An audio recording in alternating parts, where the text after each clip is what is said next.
Good morning बच्चों। आज की इस वीडियो सेशन में हम लोग गवर्नर जनरल के बारे में बात करेंगे। ये गवर्नर जनरल के सीरीज का ये वीडियो नंबर 3 होगा। इसके पहले हम लोगों ने 2 वीडियोस में है ना गवर्नर जनरल के कार्यकाल के दौरान हुई घटनाओं को देखा है। मतलब कि हम लोगों ने वारन हेस्टिंग्स से लेकर के लॉर्ड ऑकलैंड, ठीक है ना, 1774 में वारन हेस्टिंग्स गवर्नर जनरल बने और यहां से लेकर के हम लोग 1842 तक के जो गवर्नर जनरल ऑकलैंड थे, हमने इनके कार्यकाल के बीच हुए इवेंट्स को हम लोगों ने देखा है। ये गवर्नर जनरल का जो सीरीज है ये बहुत इंपॉर्टेंट आपके एग्जाम्स के लिए है। अगर आप प्रीवियस पेपर को देखते हैं, उसको आप एनालिसिस करते हैं, तो आधुनिक भारत से बाकी प्राचीन और मध्यकालीन के मुकाबले ज्यादा सवाल आते हैं। और आधुनिक भारत में ये जो गवर्नर जनरल से सवाल आपको निश्चित तौर पर देखने को मिलेंगे। तो चलिए आज के इस वीडियो सेशन में हम लोग गवर्नर जनरल के बारे में बात करेंगे जो 1842 से लेकर के 1862 तक के हुए। यानी कि हम लोग लॉर्ड एलनबरो 1842 में जो गवर्नर जनरल बने, ठीक है ना, वो लॉर्ड एलनबरो थे। यानी कि हम लोग लॉर्ड एलनबरो से लेकर के हम लोग लॉर्ड कैनिंग तक के बारे में बात करेंगे। आज का हमारी जो वीडियो सेशन होगा लॉर्ड एलनबरो से लॉर्ड कैनिंग तक के बारे में होगा। इनके कार्यकाल के दौरान कौन कौन से इवेंट्स हुए, थोड़ा हम लोग इनको देखते हैं। तो चलिए सबसे पहले स्टार्ट करते हैं। आज का जो फर्स्ट होंगे वो लॉर्ड एलनबरो होंगे। लॉर्ड एलनबरो होंगे। इनका जो कार्यकाल था 1842 से लेकर के 1844 तक के बीच का कार्यकाल था।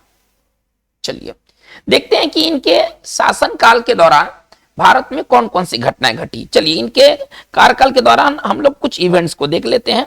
तो सबसे पहले इनके कार्यकाल के दौरान सबसे पहले क्या हुआ, गुलामी प्रथा का अंत हो गया। बहुत ये कि सामाजिक फील्ड में एक अच्छा बात हुआ, गुलामी प्रथा का अंत हो गया। लॉर्ड एलनबरो के कार्यकाल में गुलामी प्रथा का अंत हो गया।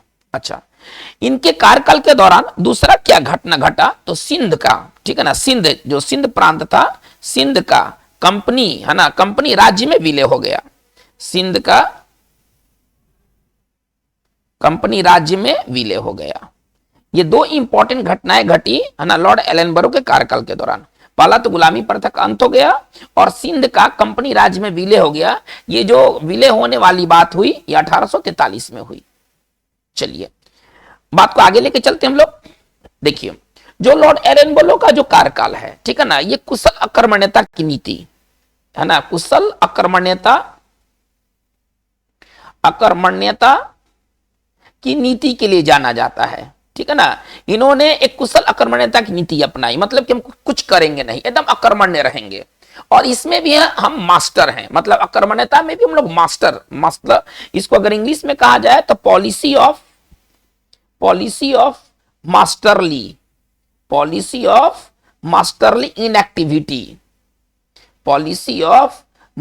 इनएक्टिविटी के लिए, ठीक है ना, एलनबरो का कार्यकाल जाना जाता है।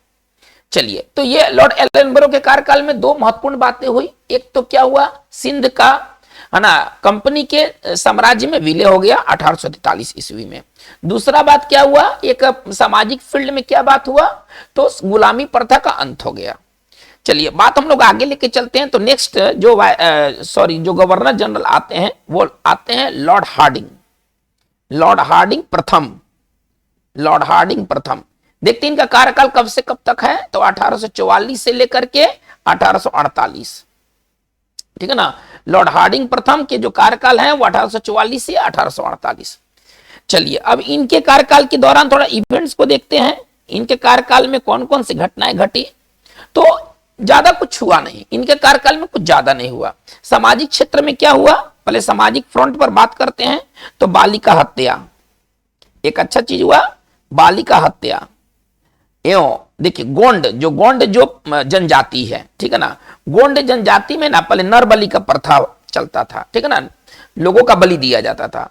तो गोंड में प्रचलित, गोंड है ना जनजाति का नाम है, आप कुछ और नहीं समझे, गोंड में प्रचलित, ठीक है ना, नर बलि, है ना, पर रोक लगा दी गई। चलिए तो लॉर्ड हार्डिंग के कार्यकाल के दौरान जो इंपॉर्टेंट घटना क्या है, बालिका हत्या एवं गोंड में प्रचलित नरबली पर रोक लगा दिया गया। चलिए और क्या हुआ, थोड़ा सा और नेक्स्ट बात को देखते हैं। इनके कार्यकाल में जो दूसरी घटना घटा, प्रथम एंग्लो सिख वार हुआ। प्रथम एंग्लो सिख वार हुआ, ठीक है ना, सॉरी सिख को थोड़ा सा ये गलत हो गया है। प्रथम एंग्लो सिख वार हुआ, ठीक है ना। चलिए ये किसके कार्यकाल के दौरान, तो लॉर्ड हार्डिंग प्रथम के कार्यकाल के दौरान प्रथम एंग्लो सिख वार हुआ, जिसका जो अवधि था 1845 से 1846, और यहीं पर लाहौर की संधि हुई, ठीक है ना, 1846 ईस्वी में। चलिए जो हमारा जो नेक्स्ट और ज्यादा इंपॉर्टेंट जो गवर्नर जनरल आते हैं वो है लॉर्ड डलहौजी। लॉर्ड डलहौजी के बारे में सवाल आपको निश्चित तौर पर मिलेंगे, ठीक है ना। लॉर्ड डलहौजी, इनका हड़प नीति बहुत फेमस था लॉर्ड डलहौजी का। आज भी है ना किसी हड़पने वाले व्यक्ति को ना लॉर्ड डलहौजी का संज्ञा दिया जाता है, ठीक है ना। चलिए इनका कार्यकाल कब से कब तक था, तो 48 से लेकर के और 56, ठीक है ना। इनका जो कार्यकाल था 1848 से लेकर के 1856। चलिए देखते हैं। देखिए लॉर्ड डलहौजी के कार्यकाल की सबसे बड़ी विशेषता क्या थी, इसमें ब्रिटिश साम्राज्य का सर्वाधिक विस्तार हुआ। अगर सवाल पूछा जाए कि किस गवर्नर जनरल के कार्यकाल में है ना सर्वाधिक विस्तारीकरण का कार्य हुआ, तो वो है लॉर्ड डलहौजी, है ना। तो बहुत इंपॉर्टेंट ये बात है, बहुत और बहुत इंपॉर्टेंट बात है कि डलहौजी, इसको शॉर्ट में लिखा जाए तो डलहौजी के कार्यकाल में है ना ब्रिटिश साम्राज्य का विस्तार सबसे ज्यादा हुआ। चलिए अब क्या क्या विस्तारीकरण हुआ, थोड़ा सा हम बात को देखते हैं। चलिए सबसे पहले इनके कार्यकाल की जो घटनाएं हैं पहले लेके चलते हैं। सेकंड एंग्लो सिख वार हुआ, है ना, द्वितीय एंग्लो सिख वार हुआ, सेकंड एंग्लो सिख वार हुआ, ठीक है ना। चलिए और ये घटना थी 1848 और 49 के बीच, ये सेकंड एंग्लो सिख वार हुआ। और पंजाब, और लॉर्ड डलहौजी के कार्यकाल के दौरान ही पंजाब का है ना कंपनी के साम्राज्य में विलय कर दिया गया, कंपनी के साम्राज्य में विलय हो गया। ये बहुत इंपॉर्टेंट बात है। 1849 में पंजाब को है ना ब्रिटिश साम्राज्य में मिला दिया गया। चलिए दूसरा चीज क्या हुआ, इनके समय के और कुछ वार देख लेते हैं, ठीक है ना। एंग्लो बर्मा वार हुआ, इनके कार्यकाल के दौरान एंग्लो बर्मा वार हुआ, है ना। अंग्रेज और बर्मा के बीच में युद्ध हुआ, जिसमें कि है ना निचला, जैसे कि लोअर बर्मा जो निचला जो बर्मा था ना, लोअर बर्मा का कंपनी साम्राज्य में, कंपनी के राज्य या साम्राज्य जो भी कह लीजिए, में विलय हो गया। यानी कि इसका मतलब है कि लॉर्ड डलहौजी के कार्यकाल के दौरान पंजाब का विलय हुआ 1849 में, और क्या कहते हैं, और बर्मा का जो विलय हो गया 1852 ईस्वी में। 1852 ईस्वी में बर्मा का विलय कर दिया गया, निचला बर्मा, है ना, जिसको पेगू के नाम से भी जाना जाता है। ये जो लोअर बर्मा है ना, कभी कभी लोअर बर्मा नहीं देगा, पेगू देगा, तो लोअर बर्मा का जो नाम था ना वो पेगू था, ठीक है ना। पेगू का ब्रिटिश कंपनी में है ना विलय कर दिया गया। तो चलिए दो बाहरी क्षेत्रों को विलय किया गया, एक बर्मा का जो लोअर पार्ट था उसको विलय कर दिया गया, और पंजाब का विलय हो गया ब्रिटिश साम्राज्य में। चलिए अब बात को हम आगे लेके चलते हैं। अब देखिए भारत के कुछ रियासत थे, भारत के कुछ क्षेत्र थे जिनका विलय कर दिया गया ब्रिटिश साम्राज्य में। वो कौन से क्षेत्र थे और उनका कब विलय हुआ, थोड़ा उसको भी देखते हैं। पंजाब का विलय 1849 हमें याद रखना है। कुछ और विलय को देखते हैं। देखिए लॉर्ड डलहौजी ने एक सिद्धांत लाया, इसको कहा गया डॉक्ट्रिन ऑफ लैप्स, ठीक है ना, जिसको हम कहते हैं वय पगत का सिद्धांत। चलिए ये लाने वाला कौन था, इंडिया में लाने वाला जी, ये डॉक्ट्रिन ऑफ लैप्स लाने वाला लॉर्ड डलहौजी था। इसके अनुसार क्या था कि जिस राजा के है ना लीगल वारिस नहीं रहेंगे, जिस रियासत के लीगल वारिस नहीं रहेंगे उनको कंपनी के राज्य में मिला दिया जाएगा। इत्तेफाक से, संजोग से उसी साल, उसी दौरान, है ना, लॉर्ड डलहौजी के कार्यकाल के दौरान कई रियासत के लीगल वारिस नहीं हो पाए। ठीक है ना। इसका मतलब क्या था कि डॉक्ट्रिन ऑफ लैप्स के तहत उनको ब्रिटिश साम्राज्य में मिला दिया गया। जैसे अब झांसी के अगर आप उदाहरण लेते हैं तो झांसी के रानी के जो पुत्र थे, है ना, वो तो उनका देहांत हो गया था कम उम्र में ही, 2-3 साल में देहांत हो गया था। उन्होंने दत्तक, एक पुत्र को दत्तक पुत्र बनाया, लेकिन जो डलहौजी ने उसको एडॉप्ट करने से, मतलब उसको मान लेने से इनकार कर दिया। तो इसका मतलब है क्या कि झांसी को कंपनी के राज्य में मिला दिया गया। चलिए, तो डॉक्ट्रिन ऑफ लैप्स के तहत किन किन प्रांतों को मिलाया गया थोड़ा सा देखा जाए। चलिए, तो डॉक्ट्रिन ऑफ लैप्स लाने वाला लॉर्ड डलहौजी, और इसके अंतर्गत सतारा, चलिए 1848, जैतपुर, ठीक है ना, और संभलपुर, जैतपुर और संभलपुर 1849, उदयपुर 1852, झांसी 1853, नागपुर 1854। ठीक है ना। ये इतने प्रांतों को मिला दिया गया, ब्रिटिश साम्राज्य में मिला दिया गया। किस आधार पर? इनको किस आधार पर मिलाया गया? डॉक्ट्रिन ऑफ लैप्स के तहत। डॉक्ट्रिन ऑफ लैप्स के तहत। देखिए इंपॉर्टेंट बात क्या है, इनको मिलाया गया डॉक्ट्रिन ऑफ लैप्स के तहत, जबकि अवध अवध को 1856 में मिला दिया गया। ठीक है ना, ब्रिटिश साम्राज्य में 21 के तहत। तो डलहौजी ने इन पर कुशासन का आरोप लगाया कि इनके राज्य में सब कुछ मतलब ठीक ठाक नहीं चल रहा है, अतः इनके प्रांत को ब्रिटिश साम्राज्य में मिला दिया जाए। तो अवध को, है ना, कुशासन के आधार पर, यहां डॉक्ट्रिन ऑफ लैप्स काम नहीं किया था, यहां एक बहाना काम किया था, कुशासन का बहाना। तो अवध को कुशासन के आधार पर, ये बहुत इंपॉर्टेंट बात है, ये सवाल अक्सर आता है कि किस प्रांत को कुशासन के आधार पर ब्रिटिश साम्राज्य में मिला दिया गया। ऑप्शन में आपको झांसी भी देगा, नागपुर भी देगा, उदयपुर भी देगा और एक अवध भी देगा। तो इसका राइट आंसर अवध होना चाहिए। ठीक है ना। अवध को 1856 के, है ना, साल में कुशासन के आधार पर, ठीक है ना, ब्रिटिश साम्राज्य में मिला दिया गया। ब्रिटिश साम्राज्य में मिला दिया गया। आप इस बात को ऐसे समझे। चलिए अब हम लोग आगे देखते हैं कि लॉर्ड डलहौजी के कार्यकाल के दौरान और कौन कौन से कुछ कंस्ट्रक्टिव वर्क भी हुए। ऐसा नहीं है कि वो केवल राज्य ही मिलाया गया, कुछ सकारात्मक काम भी हुए। ठीक है ना। भारत में कुछ कुछ चीज पहली बार हुए, है ना, लॉर्ड डलहौजी के कार्यकाल के दौरान। देखते हैं कि वो चीज पहली बार क्या क्या हुआ। चलिए, तो 1853 ईस्वी में भारत में पहली ट्रेन चली। ठीक है ना। बंबई से थाने, बंबई से थाने भारत में पहली ट्रेन चली।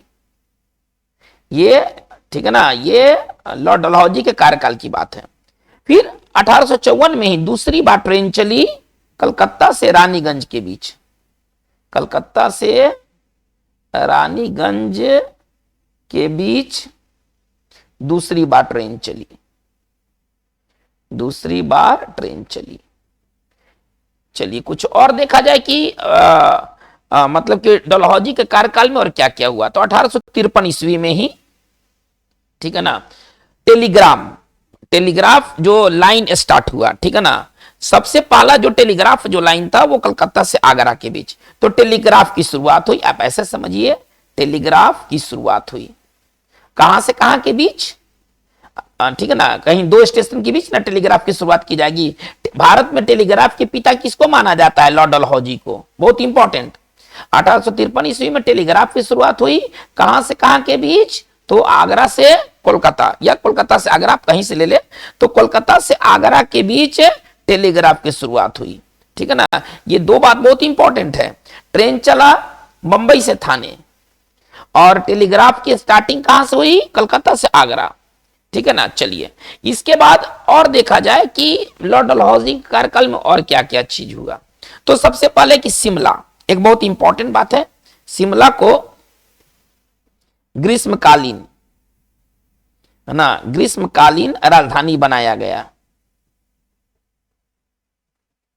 राजधानी बनाया गया, ठीक है ना। चलिए बात को आगे लेके चलते हैं और देखते हैं कि लॉर्ड डलहौजी के कार्यकाल में और क्या हुए। अब जो आर्मी हेडक्वार्टर था, अब जो सेना का जो मुख्यालय था, आर्मी हेडक्वार्टर्स जो था, ठीक है ना, को कहां ले जाया गया। अब राजधानी में न जाएगा ये, अब शिमला नया राजधानी बना है, शिमला ले जाया गया। चलिए इसके बाद देखते हैं कि और क्या हुआ। गोरखा रेजिमेंट, और लॉर्ड डलहौजी के कार्यकाल में ही गोरखा रेजिमेंट का गठन किया गया। यह बहुत बहादुर रेजिमेंट है का गठन हुआ। ये सब बहुत इंपॉर्टेंट बातें हैं। चलिए इसके बाद क्या हुआ। गंगा नहर, गंगा नहर को खोला गया, गंगा नहर को खोला गया। साल यहां बहुत इंपॉर्टेंट है, 1854 ईस्वी में। चलिए इसके बाद विधवा पुनर्विवाह अधिनियम आया, बहुत इंपॉर्टेंट, बहुत और बहुत इंपॉर्टेंट। ये लॉर्ड डलहौजी के कार्यकाल की एक बहुत ही पॉजिटिव घटना घटा। क्या हुआ। विधवा पुनर्विवाह, पुनर्विवाह अधिनियम आया, ठीक है ना, 1856 ईस्वी में। 1856, ये साल बहुत इंपॉर्टेंट है। विधवा पुनर्विवाह ये कई बार एग्जाम से में पूछा जा चुका है। अभी तक की जितने भी मैंने बात कहा है उसमें ट्रेन वाली बात जो 1853 में हुआ, और ये विधवा पुनर्विवाह जो 1856 में हुआ, एग्जामिनेशन दृष्टि से ना ये दो बहुत इंपॉर्टेंट है, कई बार एग्जाम्स में पूछा गया है। चलिए अब इसी मतलब लॉर्ड डलहौजी के कार्यकाल में ही संथाल विद्रोह हुआ, संथाल विद्रोह हुआ, संथाल विद्रोह की घटना घटी, ठीक है ना। लॉर्ड डलहौजी के कार्यकाल में ही ये घटना थी 1855-56 की। चलिए लॉर्ड डलहौजी के कार्यकाल में कुछ और बातें हुई, थोड़ा उसको देखा जाए। देखिए शिक्षा संबंधी, है ना, शिक्षा संबंधी वुड डिस्पैच कानून आया, शिक्षा संबंधी, ठीक है ना, वुड डिस्पैच आया। ये बहुत इंपॉर्टेंट है, ठीक है ना। ये घटना घटा 1854 ईस्वी में। और सबसे पहली बार इस लॉर्ड डलहौजी के कार्यकाल में भारत में पहली बार सिविल सेवा के लिए प्रतियोगिता परीक्षा आरंभ किया गया। ये बहुत इंपॉर्टेंट बात है, ठीक है ना। सिविल सेवा के लिए, सिविल सेवा के लिए, ठीक है ना, प्रतियोगिता परीक्षा, प्रतियोगिता परीक्षा की शुरुआत की गई। चलिए तो ये लॉर्ड डलहौजी के कार्यकाल के बीच इंपॉर्टेंट घटना है। अभी हम लोगों ने क्या क्या देखा। लॉर्ड डलहौजी के कार्यकाल में पंजाब का विलय किया गया, निचला बर्मा जिसको पेगू कहते हैं उसका विलय हुआ। इसके बाद डॉक्ट्रिन ऑफ लैप्स, बहुत इंपॉर्टेंट है। देखिए अगर आपको समझना है अगर हिस्ट्री को, तो कुछ इंपॉर्टेंट बातों को ना समझना होगा। डॉक्ट्रिन ऑफ लैप्स एक बहुत ही फेमस डॉक्ट्रिन हुआ, सिद्धांत, डॉक्ट्रिन का मतलब सिद्धांत, ठीक है ना। और लैप्स का यहां मतलब क्या हुआ कि आपके लीगल वारिस नहीं हुए तो आपका जो इंपायर है, आपका जो साम्राज्य है, आपका जो राज्य है, वो ब्रिटिश साम्राज्य में मिला दिया जाएगा। संजोग कहिए या जो कुछ कहिए, ये लॉर्ड डलहौजी के कार्यकाल के दौरान कई, है ना, मतलब राजवाड़े कहिए, राजवाड़े का वंश हुआ ही नहीं, है ना, उनका कोई पुत्र हुआ नहीं। और मतलब लॉर्ड डलहौजी ने दत्तक पुत्र को कोई मान्यता दिया नहीं। तो डॉक्ट्रिन ऑफ लैप्स के थ्रू, डॉक्ट्रिन ऑफ लैप्स के सिद्धांत के तहत नागपुर, झांसी, सतारा, इन राजवंशों को ब्रिटिश साम्राज्य में मिला दिया गया, चूंकि इनके कोई लीगल वारिस थे नहीं। जबकि अवध को किस आधार पर मिलाया गया, तो उनको कुशासन के आधार पर मिलाया गया। तो ये तो मिलाने वाली बात हो गई। चलिए कुछ पॉजिटिव चीज क्या हुआ, तो बंबई से थाना पाला ट्रेन चलाया गया, दूसरी बार ट्रेन चलाया गया, कलकत्ता से रानीगंज चलाया गया। भारत में 1853 ईस्वी में टेलीग्राफ सेवा की शुरुआत की गई, और टेलीग्राफ सेवा कहां से कहां, कलकत्ता से आगरा के बीच।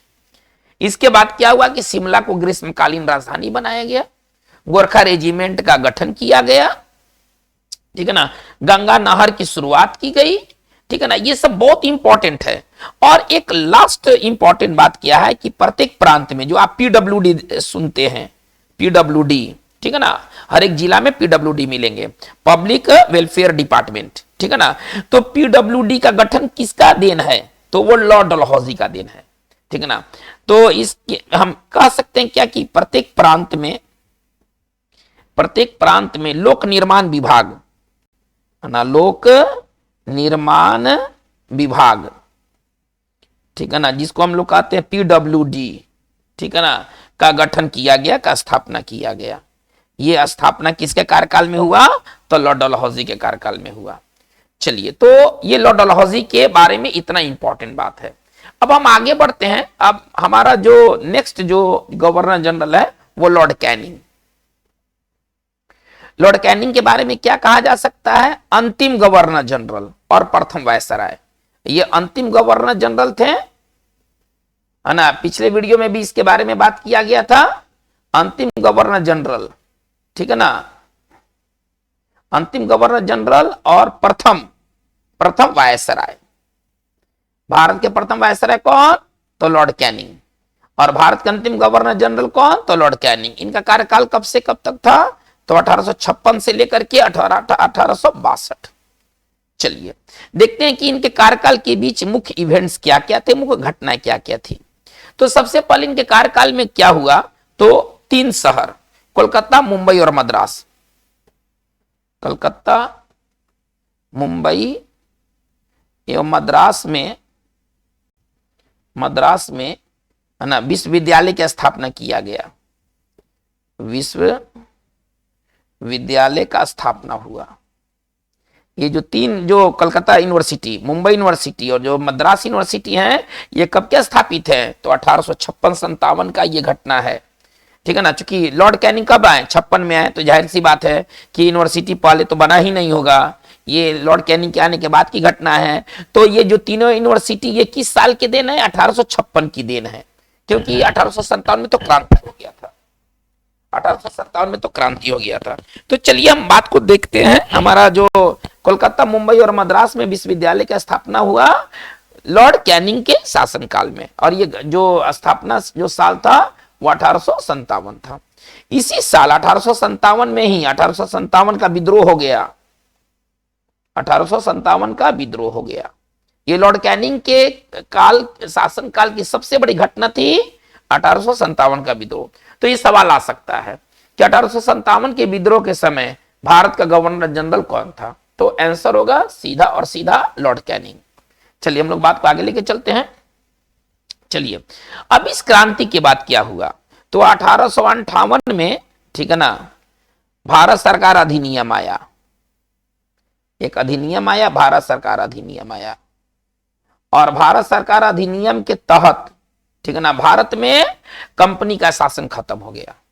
भारत में क्या हुआ, इस 1858 सरकार अधिनियम, भारत सरकार अधिनियम के तहत क्या हुआ, भारत में कंपनी शासन खत्म, कंपनी शासन समाप्त, आप ऐसे समझिए, ठीक है ना। और जो नियंत्रण है वो ब्रिटिश क्राउन के हाथ में चला गया, एवं भारत का नियंत्रण, अब भारत पर आज कौन करेगा, भारत का नियंत्रण, ठीक है ना, ये ब्रिटिश क्राउन के हाथ में, क्राउन का मतलब वहां की जो रानी है उसके हाथ में चला जाएगा। चलिए तो ये बहुत इंपॉर्टेंट है, क्राउन, सॉरी,